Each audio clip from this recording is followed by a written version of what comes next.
सभी साथियों को जय हिंद। मैं आपका साथी डॉक्टर अशोक शर्मा एक बार फिर से आप सब लोगों के साथ। कैसी चल रही भी आप सब लोगों की तैयारी?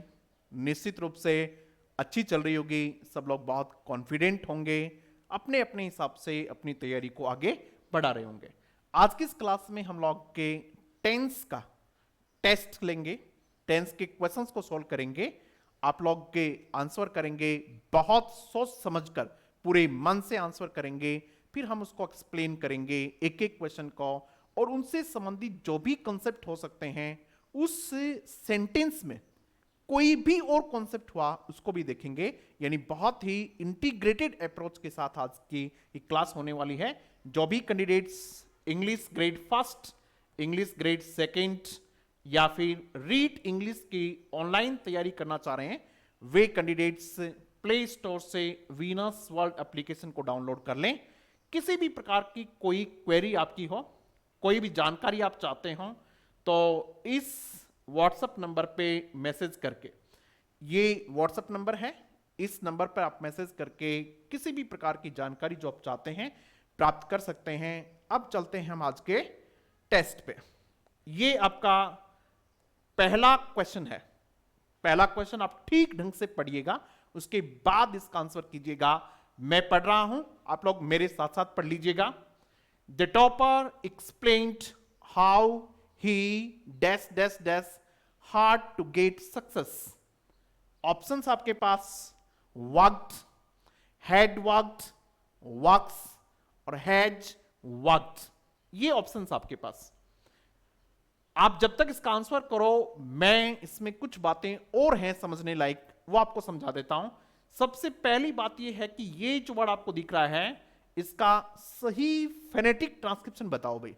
इसका सही फेनेटिक ट्रांसक्रिप्शन क्या है? EX एग्जाम में पूछा हुआ, इसलिए पूछ रहे हैं। EXPLAIN, इसका फेनेटिक ट्रांसक्रिप्शन जो भी बच्चा जानता है निश्चित रूप से लिखेगा। क्यों पूछते एग्जाम में ये? हम इसको एक्सप्लेन बोलते हैं, जबकि ए की साउंड नहीं है। किसकी साउंड से शुरू होता है ये?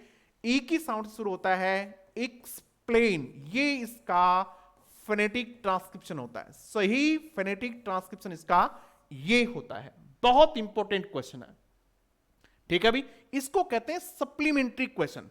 किसी भी क्वेश्चन में कोई भी बात आई तो हम उस पर चर्चा करेंगे। अब चलते हैं अपन इसका सही आंसर। द टॉपर एक्सप्लेन्ड, देखिएगा टेंस का मतलब जो होता है वो टाइम से रिलेटेड होता है। टेंस का मतलब किससे होता है बेटा? टेंस का संबंध बहुत टाइम से होता है। इसमें दो एक्शंस हैं, एक तो कौन सी है? एक्सप्लेन्ड एक्शन है, और एक दूसरी जो है वो इसमें वर्क वाली एक्शन है। दो एक्शन है। हम इसको टाइम लाइन पे लेके देखते हैं। ये जो लाइन होती है ये होती है टाइम लाइन, समय होता है ये। एक लाइन हम यहां लेते हैं, इसको कहते हैं मोमेंट ऑफ स्पीकिंग, यानी ये बोलने वाली है। जब भी आप टेंस पढ़ें तो डायग्राम पे सेट कर लें चीजों को, निश्चित रूप से टेंस सही समझ आ जाएगा। ये मैं बोल रहा हूं, ये वो समय है। अब देखिएगा टॉपर एक्सप्लेन्ड, ये आप जानते हैं कि ये पास्ट का सिंपल टेंस है। कौन सा टेंस है बेटा? ये पास्ट का सिंपल टेंस। क्योंकि कौन सी फॉर्म है? सेकेंड फॉर्म है। सेकेंड फॉर्म का प्रयोग पास्ट की किसी कंप्लीट एक्शन को बताने के लिए किया जाता है। मान लीजिएगा पास्ट की ये कंप्लीट एक्शन यहां हुई, ये टाइम है, यहां बोल रहा है आदमी और ये कह रहा है, इसका मतलब पास्ट की कोई कंप्लीट एक्शन कहां हुई? यहां हुई। अब उसने एक्सप्लेन किया कि उसने हाउ ही वर्क हार्ड, उसने किस प्रकार से हार्ड वर्क किया, क्या करने के लिए? सफलता प्राप्त करने के लिए।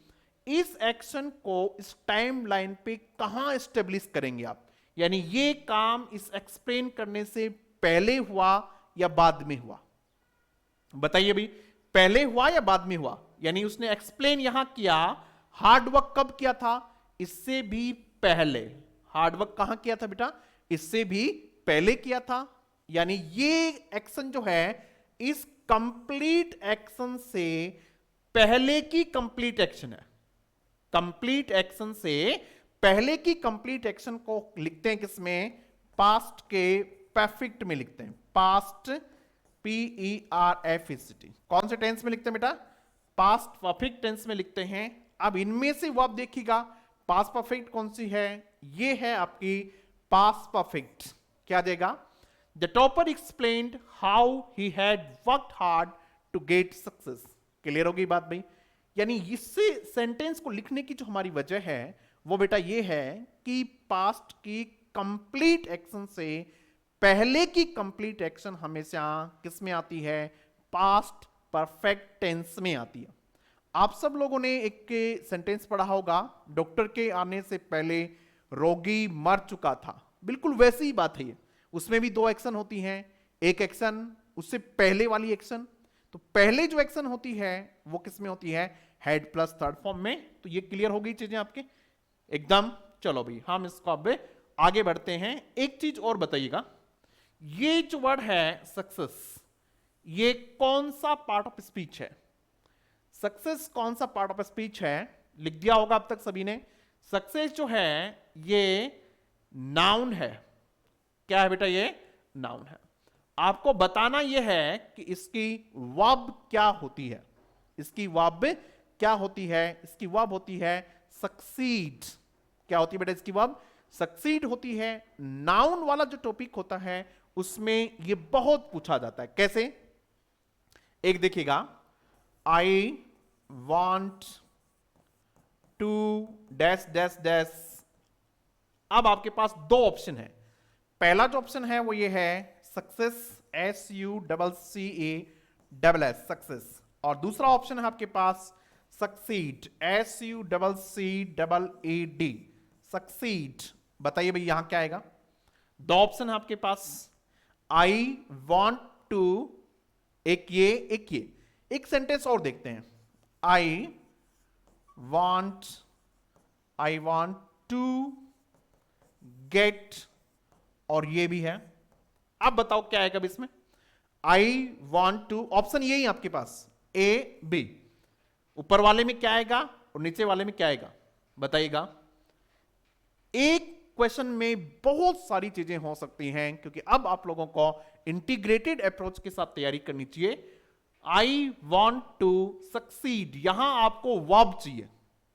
क्या चाहिए बेटा आपको? यहां वर्ब चाहिए। टू इंफिनिटिव चाहिए आपको, यानी यहां टू के बाद आपको क्या चाहिए? वर्ब चाहिए। और इन दोनों में से वर्ब कौन सी है? इन दोनों में से जो वर्ब है वो कौन सी है? सक्सीड। ये इसमें वर्ब है। समझ में आ गई बेटा? अब नीचे वाले में देखिएगा, आई वॉन्ट टू गेट, यहां वर्ब तो आ गई। इस गेट वर्ब का ऑब्जेक्ट चाहिए आपको। क्या प्राप्त? इस गेट वर्ब के लिए आपको एक नाउन चाहिए, इस गेट वर्ब का ऑब्जेक्ट चाहिए। क्या होगा वो? गेट के बाद आप यहां लिखेंगे सक्सेस, SUCCESS। समझ में आ गई बात बेटा? इस प्रकार के और बहुत सारे वर्ड होते हैं। कौन कौन से होते हैं मैं लिख देता हूं, जिनमें इस प्रकार की बात ADVIC, ADVISE, इसको भी आप ध्यान रखेंगे। ठीक है? और भी बहुत सारे वर्ड हैं, BATH, BATHE, BREATH, BREATHE। तो बहुत सारे वर्ड्स आप देख लेंगे इसमें। अब अपन चलते हैं नेक्स्ट क्वेश्चन पे। ये आपका नेक्स्ट क्वेश्चन है भाई, फटाफट आंसर करो नेक्स्ट क्वेश्चन का। क्या आंसर होना चाहिए इसका? The art of cooking in ancient India. The art of cooking in ancient India. सबसे पहले तो इस वर्ड का फेनेटिक ट्रांसक्रिप्शन देख लीजिएगा। क्या होता है फेनेटिक ट्रांसक्रिप्शन इसका? एंसेंट, एन यहां लिख देता हूं, एंसेंट, ये इसका फेनेटिक ट्रांसक्रिप्शन होता है। फेनेटिक ट्रांसक्रिप्शन में क्वेश्चंस पूछे जाते हैं। पूछे जाते हैं क्या? पूछे जाते हैं। तो इसका आप ध्यान रखेंगे, एंसेंट। ठीक है? एंशिएंट नहीं बोलेंगे इसको। बहुत सारे बच्चे इसको क्या बोलते हैं? एंशिएंट बोलते हैं, जबकि एंशिएंट नहीं बोलना। क्या बोलना है? एंसेंट बोलना है। क्लियर है बात? चलो आगे बढ़ते हैं अपन। The art of cooking in ancient India. Will perfect, ये तो हो ही नहीं सकता। विल तो फ्यूचर की बात है, जबकि बात किसकी हो रही है? एंसेंट इंडिया की बात हो रही है। इसका मतलब पास्ट की एक्शन है। कैसी एक्शन है बेटा? पास्ट एक्शन है, और पास्ट एक्शन में ये नहीं आ सकता और ये नहीं आ सकता, दो तो नहीं आ सकते। अब दो जो आपके पास ऑप्शन है वो देखिएगा आप लोग। पहला है वॉज परफेक्टेड और दूसरा है परफेक्टेड। इन दोनों में क्या डिफरेंस है ये बताइएगा मुझे। वॉज परफेक्ट और वॉज परफेक्टेड और परफेक्टेड में क्या डिफरेंस है? इसको परफेक्ट नहीं बोलेंगे, परफेक्ट होता है इसका ट्रांसक्रिप्शन। क्या होता है भाई? परफेक्ट होता है, परफेक्ट,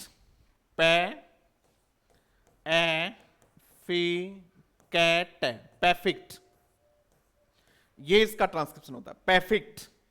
ठीक है, आप तो ये बताइएगा इन दोनों में क्या डिफरेंस है वॉज और इसमें। एक एक्टिव वॉइस की फॉर्म है और दूसरी पैसिव वॉइस की है। दोनों किसकी हैं? पास्ट सिंपल की हैं, लेकिन एक में क्या है? एक्टिव वॉइस है। और इस पास्ट सिंपल की जब पैसिव वॉइस बनाएंगे तो क्या आ जाएगा? वॉज परफेक्टेड आ जाएगा। क्लियर होगी बात? अब देखिएगा यहां आपको ये तो समझ में आ गई। क्या समझ में आ गई भी बात आपके? कि सेंटेंस पास्ट सिंपल का है, लेकिन पास्ट सिंपल के सेंटेंस को एक्टिव में लिखें या फिर पैसिव में लिखें, बस इतना जानना है आपको। बताओ भाई कि सेंटेंस एक्टिव का है या फिर पैसिव का है। The art of cooking, cooking की जो आर्ट है उसने किसी को परफेक्ट किया या वो परफेक्ट हुई, यानी ये आपका सब्जेक्ट है। ये क्या है बेटा? पूरा का पूरा ये सब्जेक्ट है आपका, और इस सब्जेक्ट को आप डूअर कहेंगे या फिर रिसीवर कहेंगे, ये बताइएगा। इसको डूअर कहेंगे या फिर रिसीवर कहेंगे। क्या है ये? आर्ट ऑफ कुकिंग, कुकिंग की जो आर्ट है ये कुछ किया क्या इसने, या फिर ये खुद परफेक्ट हुई? ये खुद परफेक्ट हुई, यानी ये आपकी एक्शन की रिसीवर है। RACEIVR। क्या है बेटा? ये रिसीवर है, और जब रिसीवर हो तो वो किस में होता है? पैसिव वॉइस में होता है। इसका मतलब ये किस में होगा? वॉज परफेक्ट में होगा। समझ में आ गई बात आपके? तो इसका सही आंसर क्या होगा? वॉज परफेक्ट होगा। क्लियर है बात? चलो अब एक क्वेश्चन और समझ में आ रहा है हमारे, क्योंकि आप समझ गए होंगे कि हमें इंटीग्रेटेड अप्रोच के साथ पढ़ना है। बहुत सारे बच्चे कहते हैं कि सर जो भी क्वेश्चन बन सकता है सब के सब क्वेश्चन हमें समझा दिया करो, तो हम भी वही कोशिश कर रहे हैं। बताओ परफेक्ट जो है यहां PERFECT, परफेक्ट यहां तो वर्ब है। क्या थी भाई? यहां वर्ब। परफेक्ट को एडजेक्टिव के रूप में काम में लीजिएगा। परफेक्ट को एडजेक्टिव के रूप में काम में लेके एक सेंटेंस बनाइएगा। पार्ट ऑफ स्पीच की बहुत अच्छी जानकारी आपको है, बताइएगा। मैं एक सेंटेंस लिख रहा हूं जिसमें परफेक्ट को हम एडजेक्टिव के रूप में यूज करेंगे। कैसे? देखिएगा।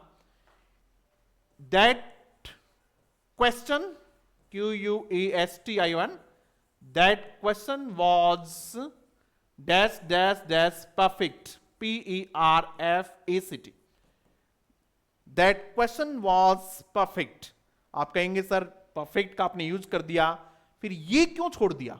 ये इसलिए छोड़ दिया, एक ऑप्शन आपके पास है, एक ऑप्शन वेरी, दूसरा ऑप्शन है बी मोर, तीसरा ऑप्शन है आपके पास कुछ नहीं यानी क्रॉस। यहां क्या लिखोगे बताओ? ये तो आपने जान लिया कि परफेक्ट यहां एडजेक्टिव है, इतना तो हमारे बच्चे जानते ही हैं, इसलिए इसके साथ साथ हमने एक क्वेश्चन और डाल दिया कि परफेक्ट जो है दैट क्वेश्चन वाज परफेक्ट।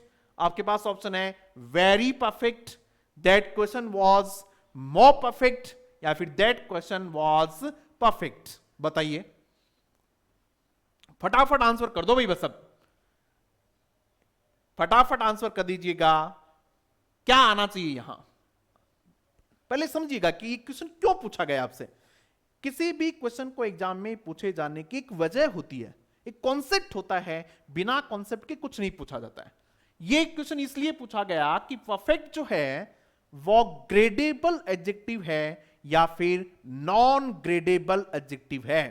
क्या आप जानते हैं एडजेक्टिव ग्रेडेबल और नॉन ग्रेडेबल होते हैं? यदि नहीं जानते हैं तो एडजेक्टिव की क्लास ठीक ढंग से तैयार कीजिएगा। ये परफेक्ट जो है ये नॉन ग्रेडेबल एडजेक्टिव है, यानी इसको ग्रेडेड नहीं किया जा सकता। इसकी क्या नहीं बनाई जा सकती? डिग्रीज नहीं बनाई जा सकती। इसके साथ इंटेंसिफाइंग वर्ड्स को यूज नहीं किया जा सकता। क्या यूज नहीं कर सकते? इंटेंसिफाइंग वर्ड्स क्या होते हैं? वेरी, मोर, ये सब इसके साथ यूज नहीं हो सकते। इसके साथ आपको क्या है, यहां इनमें से क्रॉस लिखना पड़ेगा। That question was perfect, that question was perfect. समझ में आई बात? ये क्लियर है? ये क्वेश्चन एग्जाम में पूछा हुआ है, परफेक्ट वाला पूछा हुआ है। चलो अभी आगे बढ़ते हैं अपन। ये हो गया हमारा। चलो क्या आना चाहिए था इसमें? आंसर इसका हो गया क्वेश्चन नंबर 3। तीसरे क्वेश्चन पे चलते हैं। Nature best to know their friends. आपके पास ऑप्शंस हैं, फटाफट आंसर कीजिएगा। जितना मन से पढ़ेंगे मुझे भी उतना ही मन से पढ़ाने में मजा आएगा, पूरा मन करके। Nature best to know their friends, taught, will teach, has taught और टीचर्स। क्या आना चाहिए? देखिएगा, यूनिवर्सल फैक्ट्स जो होते हैं, क्या होते हैं? यूनिवर्सल फैक्ट्स जो होते हैं, तथ्य जो होते हैं, शाश्वत सत्य जो होते हैं, उनको बताने के लिए, नेचर को बताने के लिए, किसी के व्यवहार को बताने के लिए, साइंटिफिक ट्रुथ को बताने के लिए, मैथमेटिकल ट्रुथ को बताने के लिए किसका प्रयोग किया जाता है? प्रेजेंट सिंपल का प्रयोग किया जाता है। किसका प्रयोग किया जाता है बेटा? प्रेजेंट सिंपल का। तो इसमें क्या जाएगा? नेचर टीचेज, यानी प्रकृति सिखा देती है जानवरों को भी how to know their friends, कि अपने दोस्तों को कैसे पहचाने। ये शाश्वत सत्य बात है, इसलिए आपको क्या लिखना चाहिए? प्रेजेंट के सिंपल टेंस का प्रयोग करना चाहिए। तो क्या जाएगा? नेचर टीचेज आ जाएगा। इसमें भी एक क्वेश्चन छुपा हुआ है, नेचर से पहले आर्टिकल द का प्रयोग करते हैं या नहीं करते हैं? नेचर से पहले आर्टिकल द का प्रयोग करते हैं या नहीं करते हैं? नेचर से पहले नेचर नहीं करते हैं, नेचर से पहले नहीं करते हैं। मैन इज मॉर्टल, मैन इज मॉर्टल, यहां भी क्या है? नहीं करना चाहिए। तो नेचर के साथ भी यहां आपको आर्टिकल का प्रयोग नहीं करना चाहिए, ध्यान रखना चाहिए। इस प्रकार के क्वेश्चंस भी पूछ लेते हैं। चलो आगे बढ़ते हैं नेक्स्ट क्वेश्चन में। Question number 4, when we saw him last. Question पढ़ लीजिएगा एक बार आप ठीक से और फिर उसका आंसर कर दें। When we saw him last he to catch the bus. बहुत अच्छा क्वेश्चन है। When we saw him last, जब हमने उसको लास्ट यानी पिछली बार जब देखा था, यानी एक एक्शन तो ये हो गई। जब भी दो एक्शन हो पक्का किस पे ले आओ? टाइमलाइन पे ले आओ। ये टाइमलाइन जिन बच्चों ने इस लाइन से नहीं समझा है उनको थोड़ी समझने में दिक्कत आ रही होगी। टेंस को बिल्कुल इसी तरीके से समझने चाहिए। ये आपको सा यानी यहां काम हुआ, when we saw him last, यहां आपने उसको देखा। ही टू कैच द बस, तब वो क्या कर रहा था? दूसरी एक्शन है रनिंग की, दौड़ने की। जब आपने उसको पिछली बार यहां देखा था तब वो क्या कर रहा था?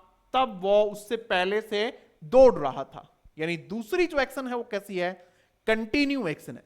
आपने किसी आदमी को देखा, उस समय वो क्या कर रहा था? दौड़ रहा था। ठीक है, क्या कर रहा था? वो दौड़ रहा था। तो इसमें क्या आ जाएगा?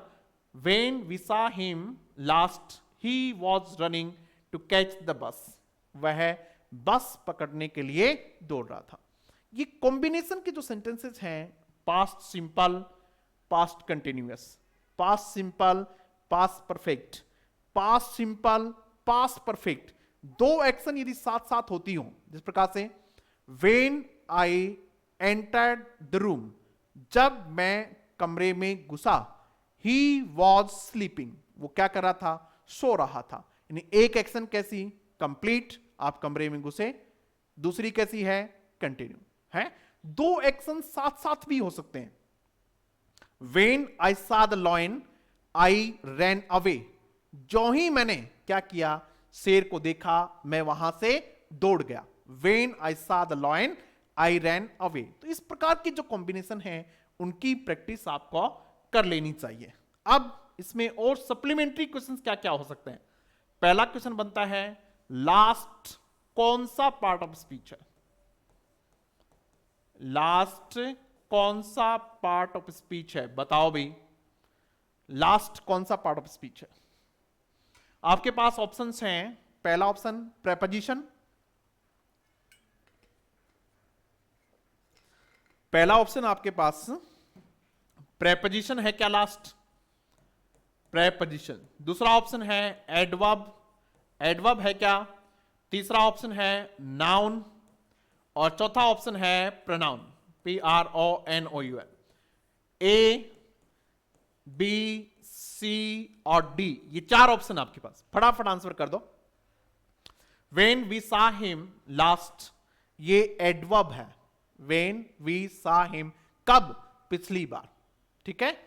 When we saw him last, यहां ये क्या है, क्या है बेटा, ये एडवर्ब है। समझ में आ गई होगी बात। ये एडवर्ब क्यों है इसका आपको पता होना चाहिए। चलो भी आगे चलते हैं अपन। इसके बाद एक क्वेश्चन और है भाई, इसमें एक क्वेश्चन और है, बड़ा इंटरेस्टिंग क्वेश्चन है, बहुत ही शानदार क्वेश्चन पूछने वाले हैं आपसे। ये जो आप लोगों ने लिखा हुआ है, हमने लिखा है कैच द बस, कैच द बस। यहां आर्टिकल द का प्रयोग किया हुआ है। एक सेंटेंस में लिखता हूं आप लोगों के लिए, he came here by dash dash dash बस। आपको आर्टिकल का प्रयोग करना है। ही केम हियर बाई बस। पहला ऑप्शन है आपके पास ए, बी ऑप्शन है आपके पास एन, सी ऑप्शन है आपके पास द और डी ऑप्शन है आपके पास क्रॉस, यानी कोई आर्टिकल नहीं। बताओ भी क्या आएगा इसमें, कोई आर्टिकल नहीं। ही केम हियर बाई बस, ये क्यों याद आ गया हमारे, यहां आर्टिकल द लगा हुआ बस के साथ, ये सही है बिल्कुल।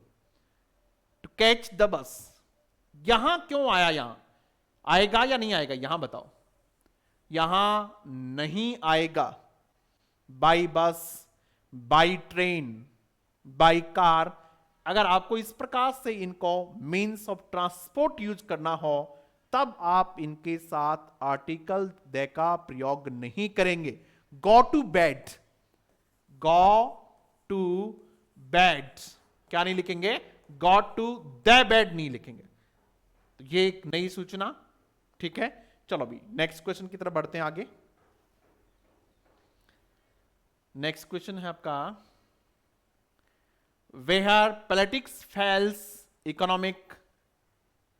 इकोनॉमिक्स, आगे ऑप्शन आपके पास सक्सीड्स, हैड सक्सीडेड, सक्सीडेड और हैड सक्सीडेड। क्या आना चाहिए इसमें बताओ। जब कभी भी क्या फेल हो जाती है, पॉलिटिक्स फेल हो जाती है, वहां क्या सफल हो जाती है, वहां अर्थशास्त्र जीत जाता है। ये क्या है, कहावत कह दो, यूनिवर्सल फैक्ट कह दो। इस प्रकार के जो सेंटेंसेस होते हैं वो प्रेजेंट सिंपल में होते हैं। तो यहां अपन क्या लिखेंगे, सक्सीड्स लिखेंगे, SUCCEEDS, सक्सीड्स लिखेंगे।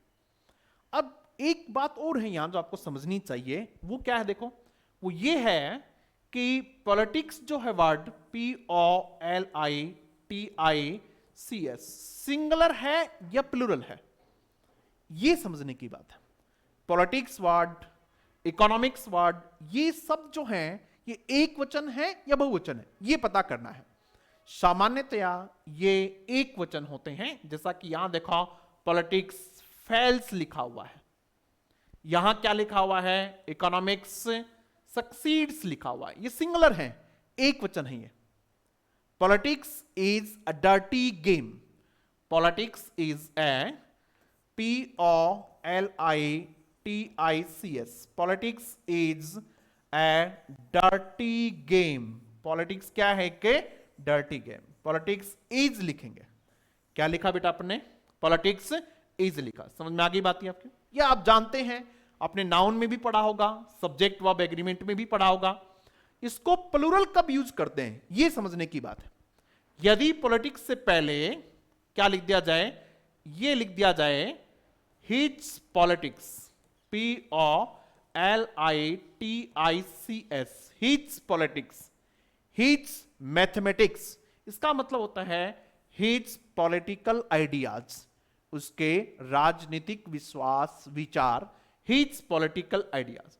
अब ये क्या हो गया बेटा, ये प्लूरल हो गया। क्या हो गया बेटा, ये plural. His politics are based on non violence. क्या लिखेंगे, his politics are based on, BASED, based on non violence. हमने यह लिखा हिज पॉलिटिक्स आर लिखा। ये आर किसकी वजह से आया है, ये इस हिज की वजह से आ रहा है। समझ में आ गई बात। यहां से क्वेश्चन पूछा हुआ है इसलिए याद आ गया, हमने आपको बता दिया। चलो भाई नेक्स्ट देखते हैं। Question number 6, I was shocked, मुझे सदमा लगा, टू लर्न, ये जान के, दैट कि no one where the files were kept, files कहां रखी गई ये कोई नहीं जानता था। अब देखिएगा इसमें वर्ब जो आपकी है वो नो है, KNOW। नो जो वर्ब है इस वर्ब को प्रोग्रेसिव टेंस में यूज नहीं किया जाता है। किसमें यूज नहीं किया जाता है, सामान्यतया नो वर्ब जो वर्ब ऑफ सेंसेस मानी जाती है, वर्ब ऑफ परसेप्शन मानी जाती है, इसको ING के साथ यूज नहीं करेंगे, यानी प्रोग्रेसिव यूज नहीं करेंगे, PROGRESSIV, प्रोग्रेसिव सेंस में इसको यूज नहीं करेंगे, प्रोग्रेसिव टेंस में इसको यूज नहीं करेंगे। यानी नोइंग तो आएगा ही नहीं, तो ये भी नहीं आएगा और ये भी नहीं आएगा। अब क्या बचा हमारे पास, एक न्यू बचा और एक क्या बचा, नॉज बचा।